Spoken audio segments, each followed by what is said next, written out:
pateteran swasana jagat raya gegering kahanan labet pakartine manungsa ingkang kumingsun ngendel-ndelke rumangsa menangan nganti ngiwake rasa kamanungsan kamangka para pinter wis nate ngendika ing ngarsa sung tuladha ing madya mangun karsa tut wuri handayani nanging tetembungan mau ing jaman saiki muspra tanpa guna ibarat sinapu dening lebu anane mung tembung ing ngarsa ngumbar swara ing madya numpuk bondo tut wuri padha ngrogoti kekudung walulang macan sikut-sikutan jegal-jegalan sing kuat nindes kang sekarat sing kudune dadi patuladan ngalor ngidul adol guneman goro-goro pedhut peteng ngalimputi negara Ngamarta kawula cilik dirampok bandane dibegal nyawane ditindes nasibe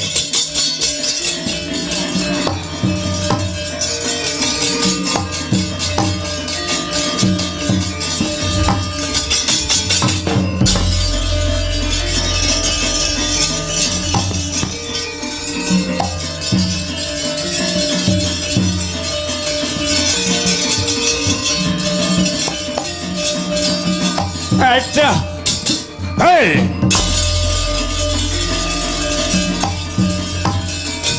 wah ya mati aku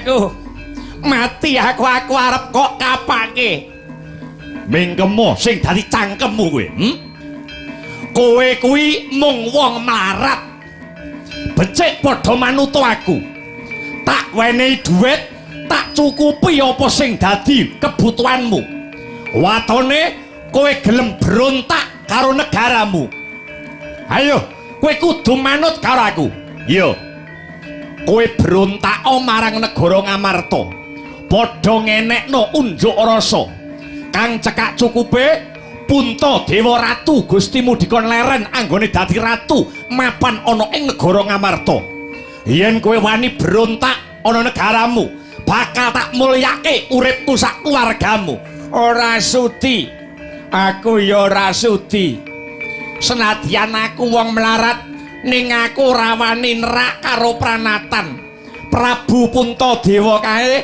ratuku sing banget dak tresnani mokal bisa dadi ratu yen ora ditresnani karo para kawulane biangsat padha kaken buangal kowe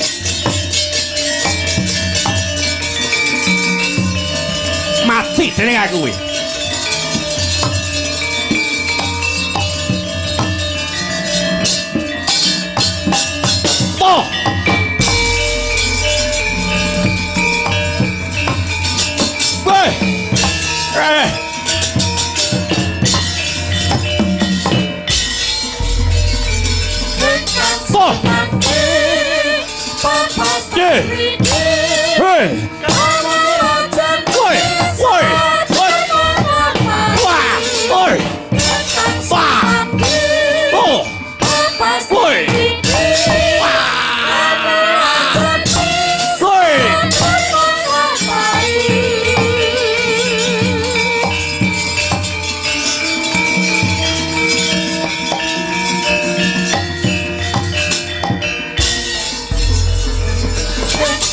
Boy!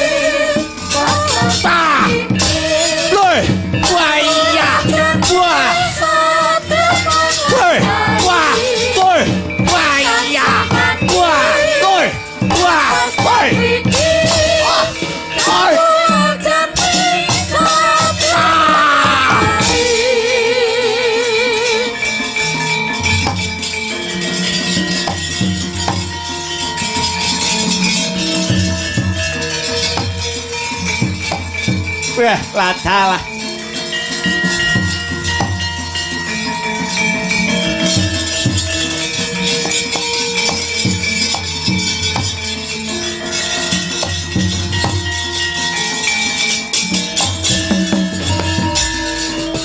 Bumi gonceng langit kelap-kelap katon lere gencanging alis ore sang maweh ke andrung sabarang kadulu ukir moyak hayik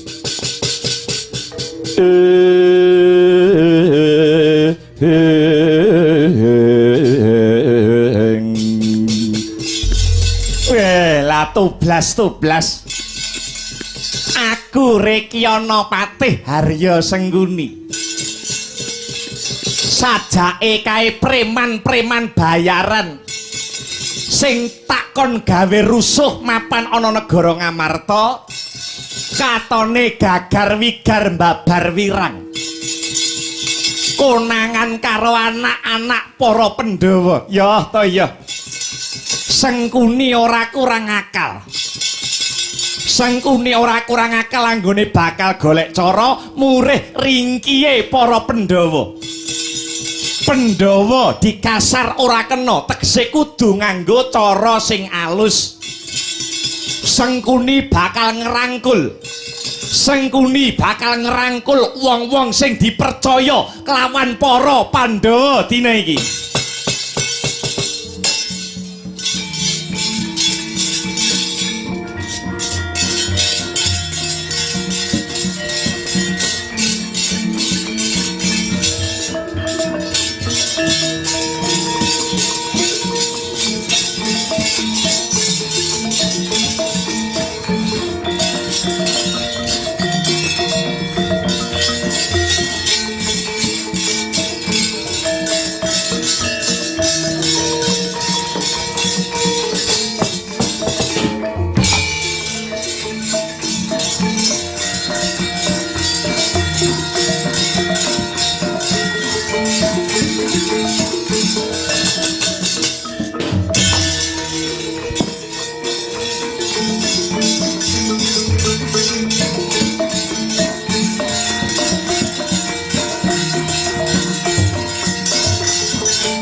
Wingit pasemone wibawa kekuwunge ngedap-edapi cahyane hanenggih punika ta pamonging tanah Jawa Sang Semar Badranaya.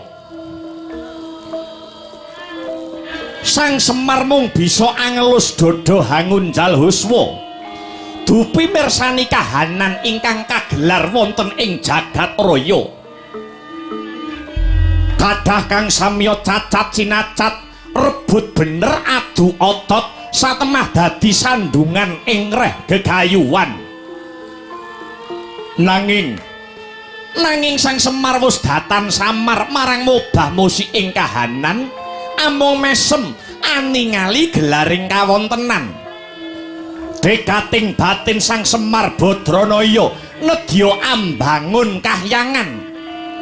Ora mung bangun kayangan ing tata lair, nanging uga bangun jiwane, bangun batine wong ingkang mapan ana ing Karang Kadempel Sumrambahe titah ingkang ginelar mapan wonten ing jagat raya.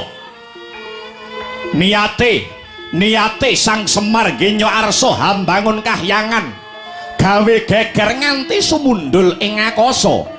Satemah tetungguling dewa nenggih Bathara Guru utusan kelawan Bathara Indra lan Bathara Brahma kinen hamrepeki pamonging tanah Jawa Sang Semar Badranaya.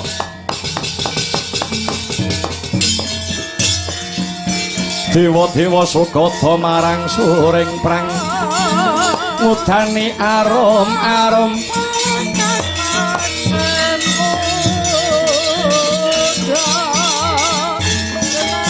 ngendan wing awiyat narada ngepalani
Semareka den prayetna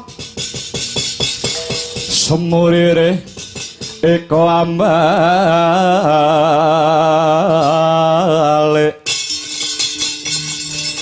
tityani kantayani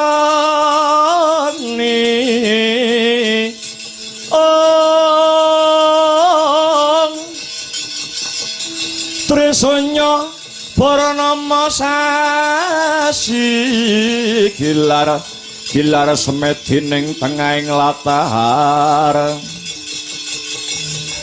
milangono lintang bima sekti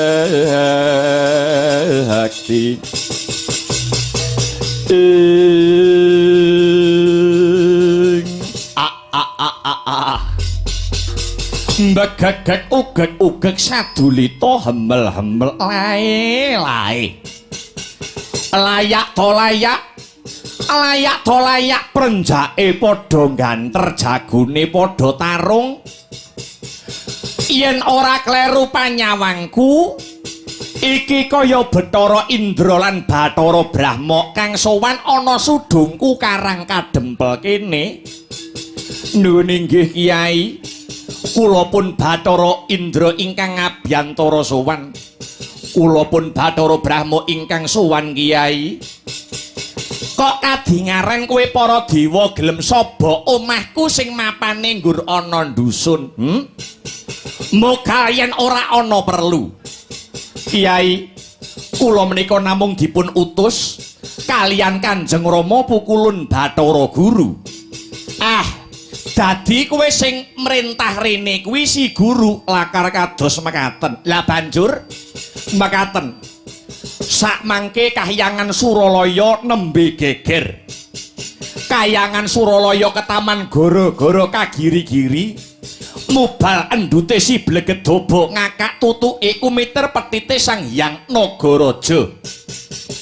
sakarya bingung bilunglungan para Hapsara miwah para Hapsari sareng dipun teliti kanthi permati kayangan Suralaya saged geger tinemunipun jebul punjering geger dumunung wonten papan karang kadempel menika Kyai awit paduka Kyai Semar Badranaya kagungan niat badhe ambangun kahyangan kula pun Bathara Indra lan Brahma dipun utus kalian Rama Pukulun Bathara Guru kinen nak yenaken kabar menika paduka Kyai Semar badhe ambangun kahyangan kala wau punika kabar ingkang bener menapa kabar ingkang kabur Duh Kyai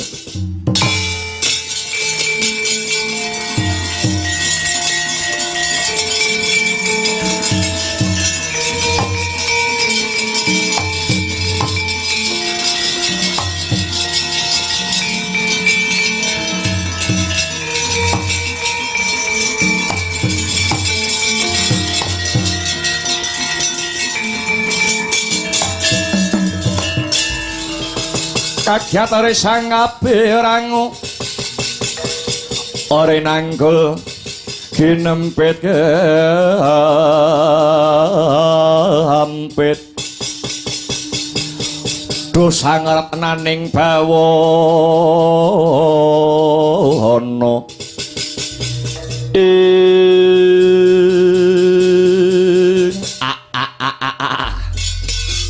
Semar wis ngira yen para dewa mesti bakal mratitisake perkara iki. Ya to ya. Pancen tak dodo. Kuwi kabeh kabar sing bener kalamun to aku bakal ambangun kahyangan. He, Indra lan Brahma. Ya jagat Dewa Bathara ya jagat Pangestungkara Sang Hyai. Sejatosipun menapa maknanipun paduka Kyai Semar kok ngantos kagungan niat badhe ambangun kahyangan. Kahyangan pundi ingkang badhe paduka bangun Kyai? Lan ngagem ragat saking pundi paduka Kyai Semar badhe mbangun kahyangan kala mau? Nyuwun sewu Ki, nyuwun sewu. Punapa paduka Kyai Semar meri kalian panguwasa tunggal kahyangan Suralaya ingkang dipun asta dening Rama Pukulun Bathara Guru? Aja cethek sing dadi pamikirmu Indra. Babar pisan atiku ora ana rasa meri senadyan to mung sak mrica binubut. Aku ora pengen nglungguhi kayangane para dewa. Aku ora milik karo panguwasaning bapakmu ya kuwi si Bathara Guru. Lajeng Kyai Semar Badranaya badhe ambangun kayangan menika dasaripun menapa wewatonipun punapa Kyai Indra lan Brahma? Sing arep tak bangun kuwi dudu kayangan tata lair utawa kayangan sing magrong-magrong. Ning sejatine kabeh mau mung prasimbol. Yen bangun kayangan secara lair, kayangan Suralaya kae iki wis apik, kayangan Suralaya kae iki wis becik. Sing tak arepke mbangun kayangan kuwi Semar arep bangun jiwane para manungsa ingkang manggon ana ing jagat raya, utamane kang mapan ana ing desaku dhewe Karang Kadempel, nata rasa lan dandani morale para kawula. Merga apa?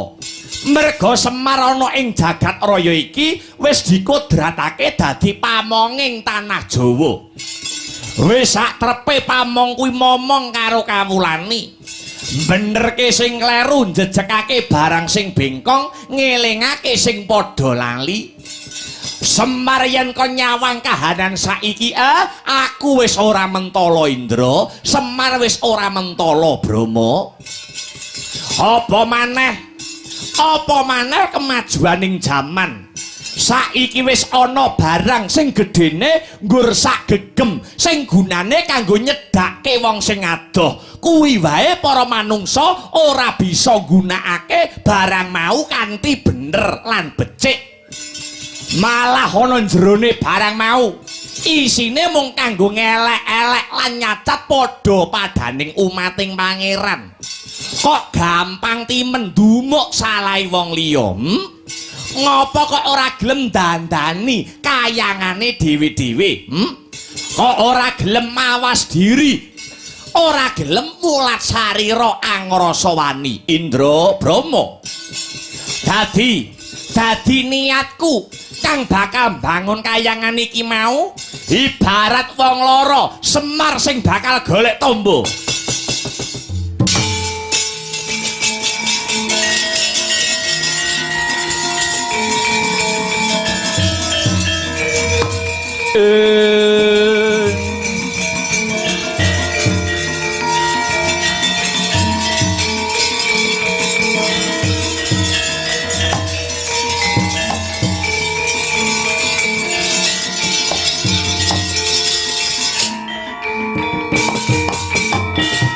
Waduh, Kiai Semar Badranaya pranyata luhur ingkang dados gegayuhan paduka Kiai Semar Badranaya. Indra nyuwun pangapunten awit saking kutunging raos cubluking pangertos. Kowe ora kleru. Merga kowe mung dapur utusan. Kowe mung dikongkon. Malah saiki tak jaluk anggone Semar duweni niat mbangun kayangan. Bantunen ya Indra, bantunen ya Brahma. Punapa ingkang kedah kula bantu Kyai? Punapa ingkang kedah kula bantu Kyai? Mangkene. Iki sajake ana Madyapada wis akeh manungsa sing padha kelangan kiblating kautaman. Para pejabating negara racake wis padha lali karo dasaring negara. Kamangka ya mung kanthi dasar negara kuwi mau pejabating negara bisa nentremake negara miyang para kawulane. Santana Praja saiki wis ora mentingke kawulane, ning sing dipentingke mung kaperluan pribadi lan golongane. Satemah ngentengke marang sambat lan panjeriting kawula cilik. Mula melu-melu ngilingke marang para manungsa kang padha lali karo kewajibane. Semar percaya dewa duwe cara dhewe anggone bakal ngelingake marang titahe, nanging tetep nganggo cara kawicaksanan. Yen iki mengko kasembadan tegese Semar ora rugi anggone duwe ancas bakal hambangun kayangan Indra lan Brahma. Prawaca dawuh pangandika paduka Kyai Semar kalilan Indra nyuwun pamit badhe nindakaken jejibahan menika. Kula pun Brahma ugi nyuwun pamit Kyai. Duga ginawa ati-ati aja nganti keri Indra lan Brahma.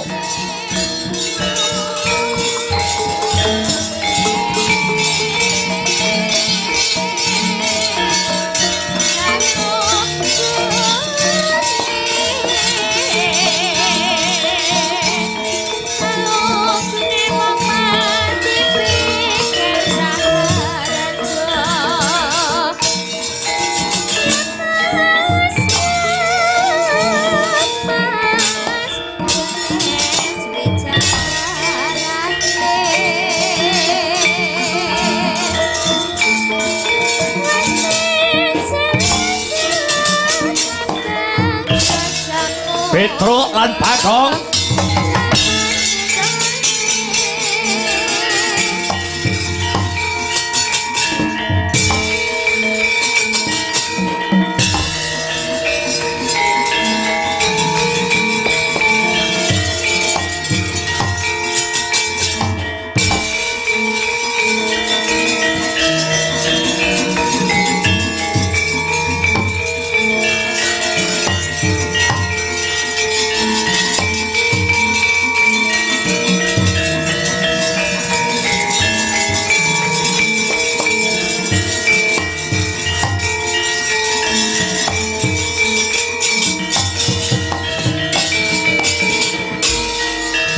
Dewa Sukata marang soreng prang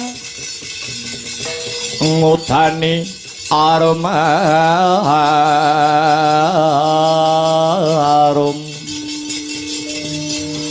ngendanu ing ngawiyat narada ngapalani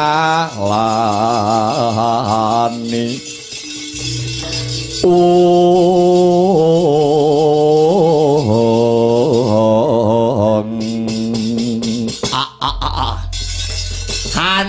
cah bagus, Petruk kantong bolong. Wonten dawuh Bapak nimbali kula. Kang putra, kula pun Petruk kantong bolong. Lan kowe anakku cah bagus, Bagong. Dalem abi. Nyeluke bapake wong desa ndak abi. Kemajuan kok, Tru. Ayo. Petruk lan Bagong, wonten dawuh kados pundi, Bapak? Kowe bocah loro tak timbali merga ana kewajiban kang kudu ndok lakoni. Wah, kewajiban apa, Pak? Dina iki kowe bocah loro budhal mapan ana ing negara Ngamarta. Sowana para pepunden-pepundenmu para Pandhawa, matura kelawan bendara-bendaramu yen kowe bakal arep nyilih wujude jimat jamus Kalimasada. Bapak badhe ngampil jimat jamus Kalimasada. Iya Petruk, kangge napa lho, Pak? Tak gawe syarat anggone bapakmu Semar bakale bangun kayangan. Piye, Gong? Heeh. Bapak arepe bangun kayangan lho. Monggo nguntal rene arep bangun kayangan.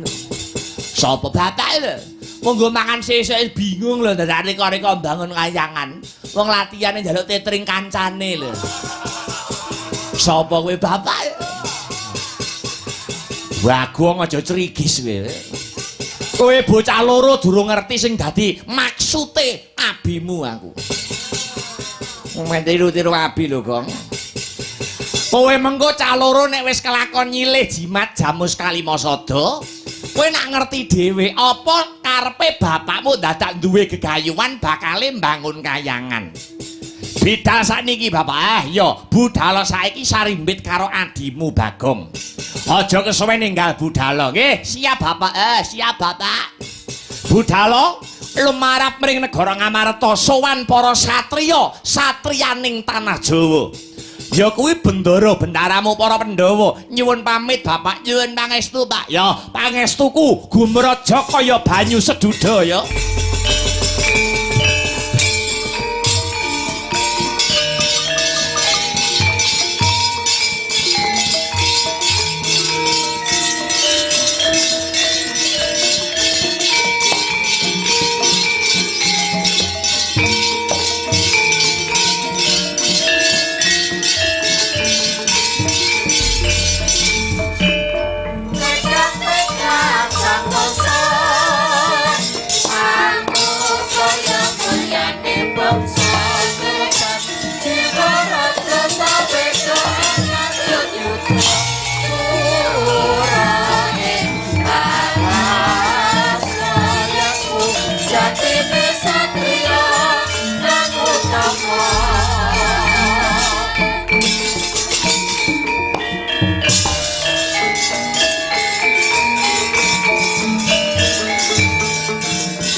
gegarane atritu jroning ati prasasat anandang muyo rumah jroning kalbu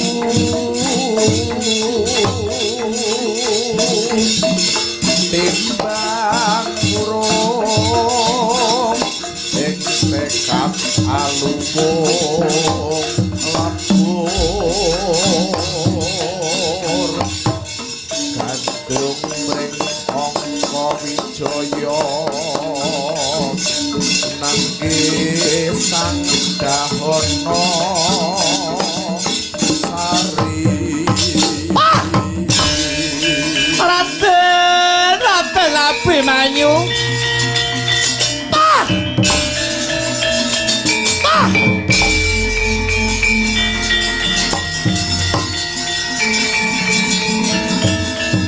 Kakang Wadikudi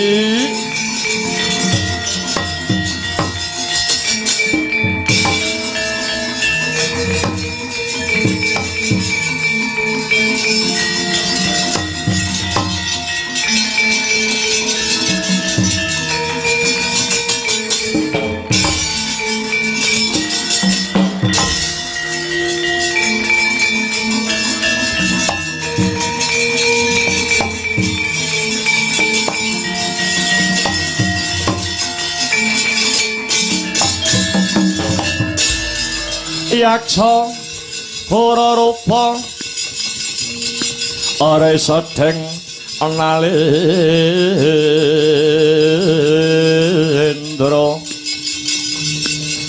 yaksa alalaku kang mawaling kang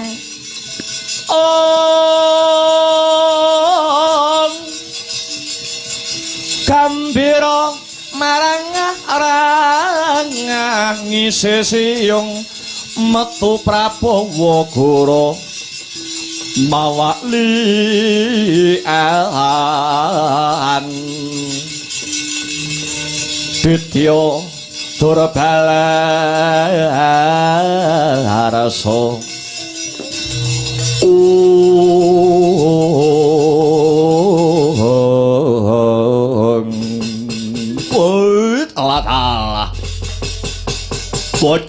Bojleng iblis laknat padha jek-jekan kece wali kece sadat setan wali kubra adikku Yayi Dahonosari tak sawang kowe kok kaya wong bingung janjane apa sing kok pikir todi wayah mangan kowe ora mangan wayah turu kowe ya ora turu ragamu pendak dina saya kuru janjane sing kok penggalih kuwi apa mara coba matura kelawan kakangmu aku Prabu Gorodahana Yayi kakang Gorodahana piye Yayi Dahonosari Kunjana Papa sing lagi tak rasakake Kunjana Papa iya ing ripalungguhan iki adimu Dahonosari nandhang Kunjana Papa pancen bener Kunjana kuwi tegese edan Papa kuwi tegese lara lire lara kedanan utawa nandhang kasmaran pancen bener kakang kowe kasmaran karo bocah ngendi nduk bocah lanang ngendi sing kuwawa jiret rasamu Dahonosari kakang wis ana Tricandra iki tegese 3 wulan aku kimpenan wong lanang sing baguse ndak jamak kowe ngimpi wong lanang sing baguse ora jamak pancen bener kakang dedeke ngringin sungsang pengawak Guwaya Teja. Ya mung wong lanang kuwi sing kuwawa jiret rasaku. Nanging emane kabeh mau mung sadroning pangimpene adimu aku Dahanasari. Kusik to kusik. Kaya winalik sing dadi rasane kakangmu Gorodahana. Dahanasari, banjur bocah saka ngendi lan jenenge sapa? Kowe lagi ngimpi wae kok wis bisa nandhang kunjana apa-apa. Matura kelawan kakangmu aku Gorodahana wong ayu. Kakang, yen manut pangimpenku, priyayi mau saka kasatriyan Plongkowati. Jenenge ora ana liya kekasih Raden Abimanyu, Kakang. Piye? Abimanyu edan-edanan. Oh.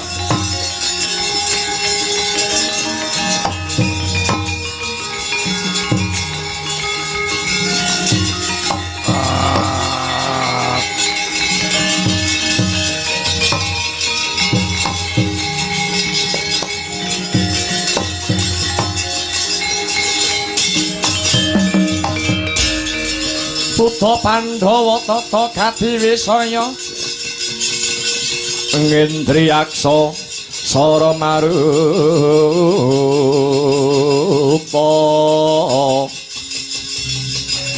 pawana bana maragana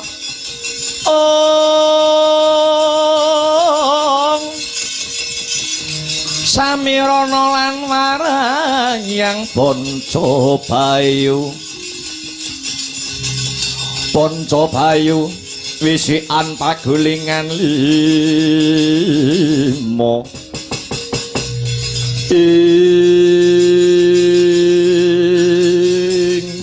ngosek Kakang bareng aku kandha Abimanyu Kakang Gorodahana kok mbranang sing dadi pasuryane ana apa Kakang? Oh Dahanasari, kowe aja ngukur borok lawas kowe.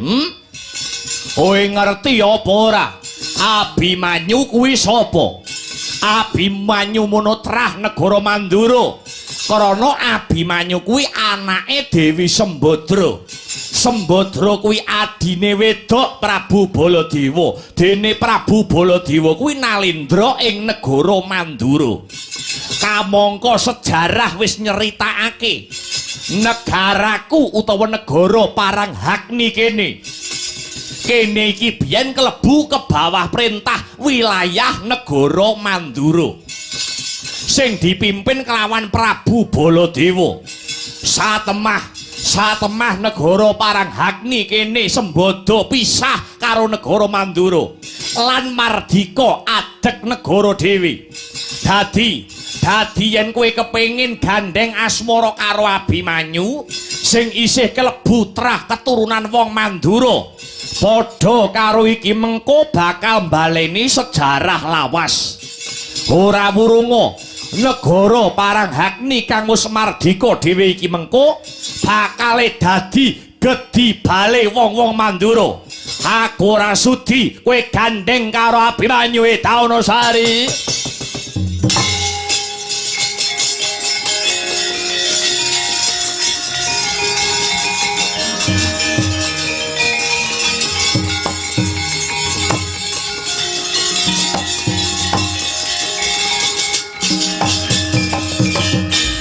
Dosodyaning sun Gusti margiya lara asmara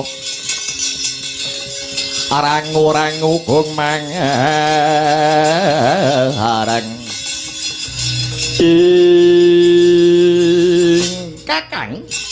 Kakang Gorodahana, panjenengan apa ora tau krungu ana tetembungan tresna iku wuta? Tresna kuwi ora bisa dipeksa. Merga tresna mono uruping jiwa luhur. Yen mung gagas perkara negara Mandura lan negara Paranghagni, tak kira ora bakal ana rampunge. Yen aku kelakon sesandingan kelawan Raden Abimanyu, malah tak kira bisa dadi dalan rukune ngantarane negara Mandura lan negara Paranghagni. Ora ana tembung rukun kanggo trah keturunan Mandura. Yen kowe rabi karo Abimanyu, sisip sembire luput katuranggane, pengapesan utawa kelemahan saka negara Paranghagni bakal bisa disebar ana ing negara Mandura. Wakasane negara kene bakal gampang dibedah karo wong jaban rangkah. Aku ora condong lan rumojong yen Siadi Dahanasari bakal sambung tresna karo Abimanyu. Iya Kakang ya. Yen pancen Kakang ora sarujuk ora dadi boyo pangapa nanging Dahanasari yen wis kadung tresna wani nekate Kakang. Kapalang ana mlumpat karantiya medhot. Aku njaluk pamit bakal ngupadi Raden Abimanyu dina iki Kakang.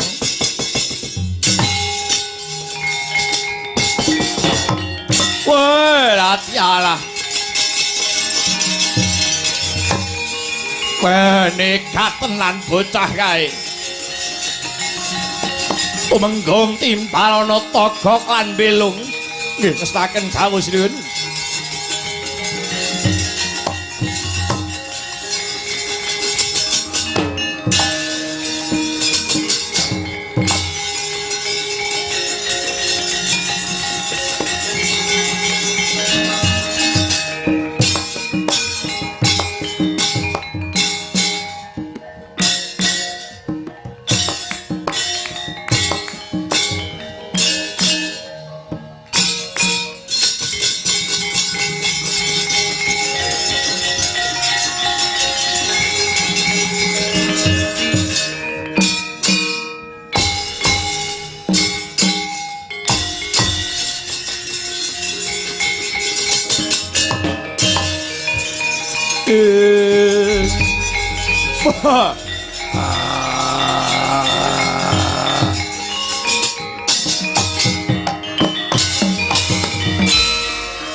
Wahyut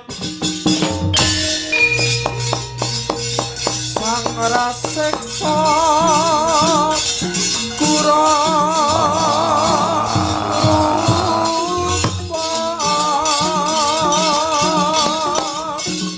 mangsa hati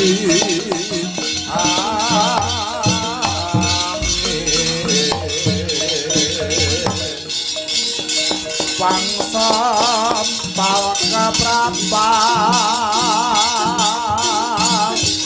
selo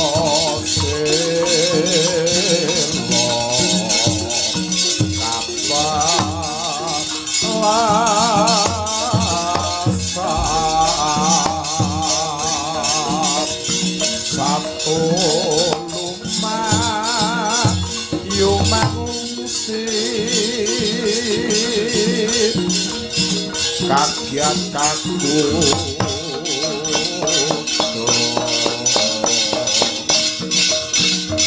Sang Joko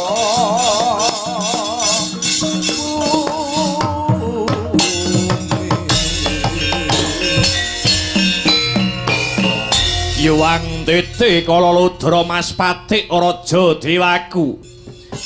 Abdiku sing tak tresnani Togok. Kula wonten dawuh sinuwun Prabu Gorodahana amiji keng abdi kula pun Togok Teja Mantri. Lan kowe mbelung Sarawita wonten dawuh juragan. Marmane bocah loro ndak adoh ndak awe cerak-cerak saya ndak rakatake. Merga ana babakan kang bakal rinumpaka marang abdiku Togok lan mbelung. Perkawis menapa lho sinuwun? Kok sajak wigati kang abdi Togok sumedya ngangklungaken jangga nilingaken karna nenggara mentah sabda-sabda pangandikanipun sinuwun Prabu Gorodahana. Mangkene kok ing ripalungguhan iki aku tinangisan kelawan adiku wadon ya kuwi si Dahanasari. Merga adiku Dahanasari sak mengko lagi ke taman Kunjana Papa. Kang rayi Kang rayipun Dahanasari nedheng ke taman Kunjana Papa Gok. Kunjana menika tegese edan, Papa menika tegese lara kedanan. Pancen bener. Adik jenengan Dahanasari jatuh cinta kali sinten, Bas? Ngene Bilung, Das pundi? bocah kang dedeke ngringin sungsang pengawake Guwaya Tejo, satriya saka Plangkawati kang aran Raden Abimanyu. Nanging adhiku Dahanasari nganti tekan dina iki durung nate ketemu karo satriya mau. Dahanasari mung ngawruhi satriya mau lewat pasupenan utawa pangimpen. Nuwun inggih sinuwun. Pranyata pasupenanipun rayi jenengan dikon wuninggipun Dahanasari niku mboten kleru niku mboten luput. Satriya Plangkawati ingkang dedekipun ngringin sungsang pengawak Guwaya Tejo. Menika jagat mboten wonten kalih inggih namung Raden Abimanyu. Raden Abimanyu niku atmajanipun Panengah Pandhawa akekasih Raden Arjuna utawi Janaka. Mangkono Gok, nggih. Nanging nuwun sewu, menapa dipun keparengaken kula matur piye, Gok? Wonten paribasan cecak nguntal cagak cebol gayuh lintang, tegese tangeh kelakone sebabipun judho tali mangsa, ngoten. Menika sampun dipun tata kalian Gusti ingkang Maha Nasa. Nyuwun sewu. Raden Abimanyu menika satriya ingkang gentur tapane manteng semedine cinaket karo dewane. Asring sanget nampi kanugrahan saking para Jawata, ngoten. Lan melihipun Raden Abimanyu niku sipate satriya ingkang bagus pasuryanipun. Ora beda adoh kaya bapakne. Lah saiki kosok baline. Kang rayi Dahanasari menika sipating raseksi, wujute nggur buta wedok. Niki mengke nek Ndara Dahanasari yen tetep malang-malang kaya perbatang mentang-mentang kaya Gandhewa, tetep bakal ngerabekke ingkang rayi pun Dahanasari kalian Raden Abimanyu, tegesipun rak kodrating dewa saged nampi wujudipun siku denda. Ya. Wong loro aja padha kakian gunem kang tanpa guna. Cekak cukupe aku ya ora sarujuk kok. Aku ora setuju yen adhiku bakal kajatu krama lawan Raden Abimanyu. Merga Raden Abimanyu munutrah saka negara Mandura, kamangka negara kene iki biyen klebu wilayah negara Mandura. Aja nganti negara kang wis merdeka, negara sing wis mandireng pribadi, balik dadi gedhi bale negara Mandura mung merga nuruti katresnane si Dahanasari. Mekaten sinuwun. Iya, mula Togok lan Bilung wonten dawuh. Manten dawuh. Kirapna wadyabala saka negara Paranghagni. Sak perlu ngupadi lungane adhiku Yayi Dahanasari, supayane gelem bali marang negarane negara Paranghagni. Surak gotong royong aja nganti ana kang kecicir. Nokno nggih amit madal pasilan sinuwun Prabu Gorodahana. Budhal dina iki Togok lan Bilung.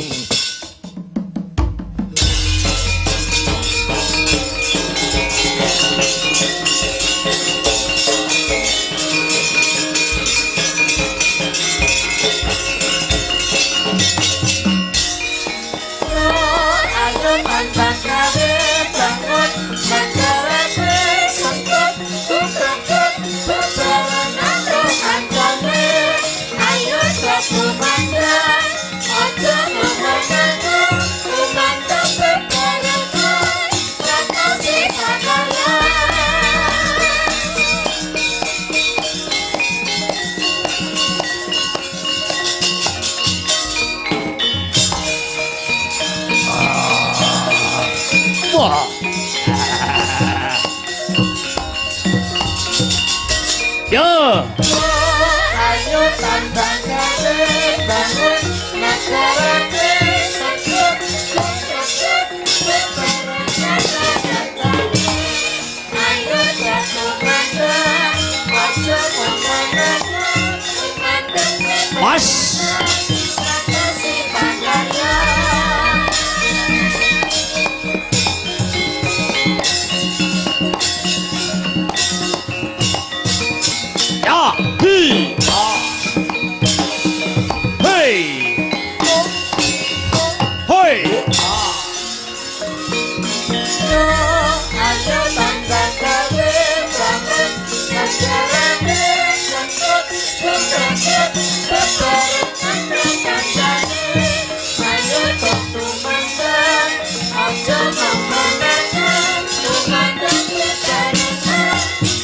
Mas.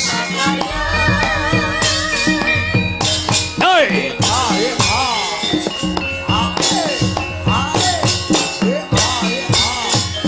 Hey.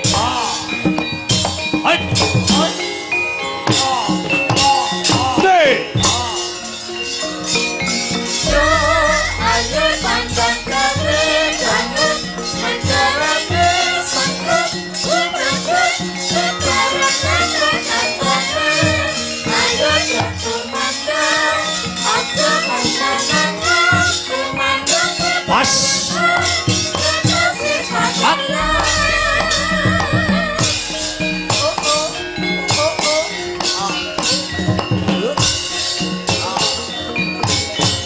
Hey.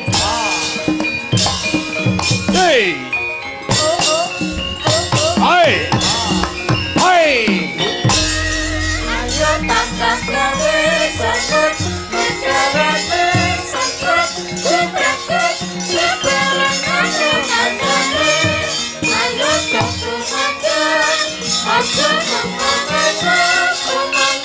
Oh, la.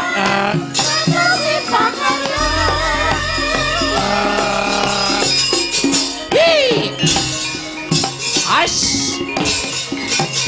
Ah. Oi. Oi. What?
Yo. Ah. Hey. Oh. Hey. Hey. Ah. Hey. Hey. Yo. Oh. Hey. Ah. Ah. Hey. Hey. Hey. Ha ha. Hey. Awas. Hey. Ha. Hey. Ah. Wait. Hey. Ah. Hey. Oh. Ah. Hey. Awas. Hey. Was. Wait. Ah. Ah. Wait. Ah. Wait. Ah. Ah. Wait. Ah. Hey. Oh. Ah. Hey. Hey. Ah. Hey. Hey. Oh. Hey. Ah. Ah. Hey. Awas. Awas. Iya. Wait. Hey. Hey. Hey. Hey. Hey. Ah. Ah.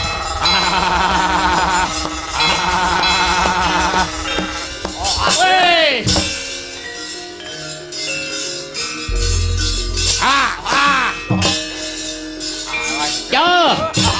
Ê. Ờ. Ê. Hết.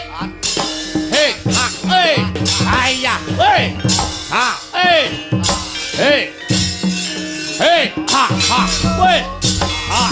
À. Ê. À. À. Ê. À. Ê. À.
mijil langenira sang nar pati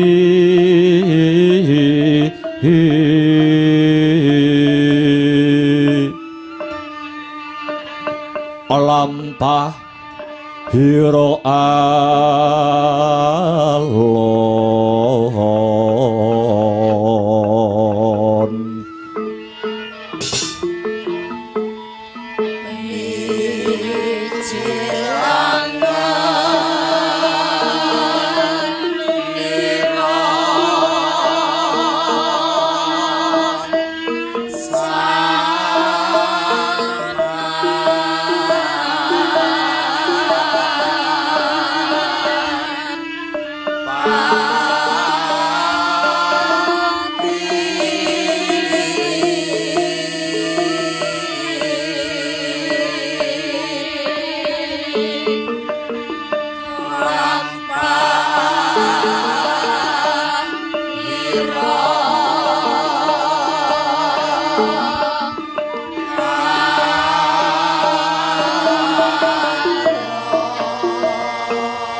Ginarabak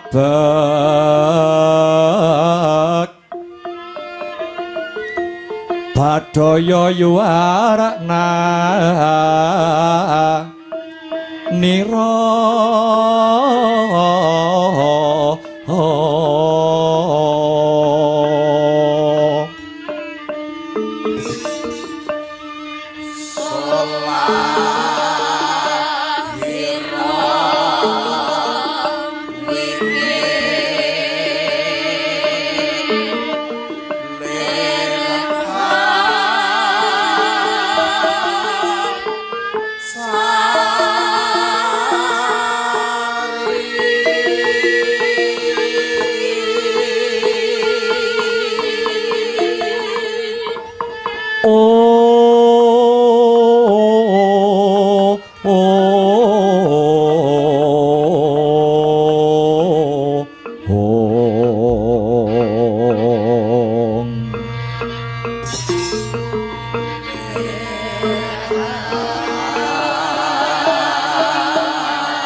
Yuwang suksma mangadili nuwih payungana marang panjenengan ingsun ingkang angka sepisan ora lirwa ngaturake rasa puja lan puji syukur kunjuk marang purbaning Gusti ingkang maha welas kang sarta asih awit ya mung panjenengane ingkang wis paring keslametan lan karaharjan tumrap para umat ingkang sumebar aning jagat raya utamane marang para warga gong ing negara Ngamarta.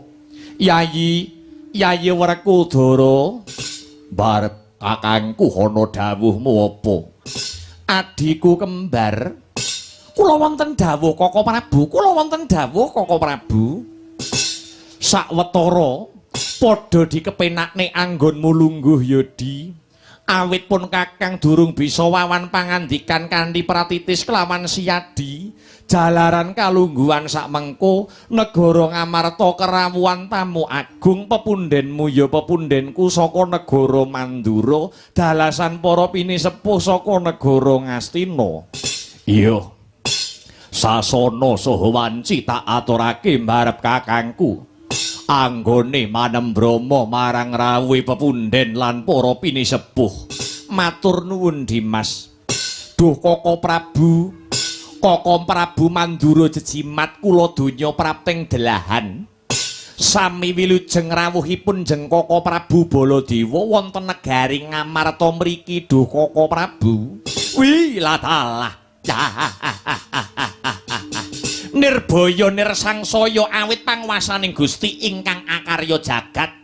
Lampahipun ingkang raka ing Mandura boten nyandung sambikala setunggal menapa. Kinanti karaharjan kinemulan keslametan Yayi. Koko Prabu, sak rawuh paduka njeng Koko Prabu kula ngaturaken pasegahan panakrami pambagi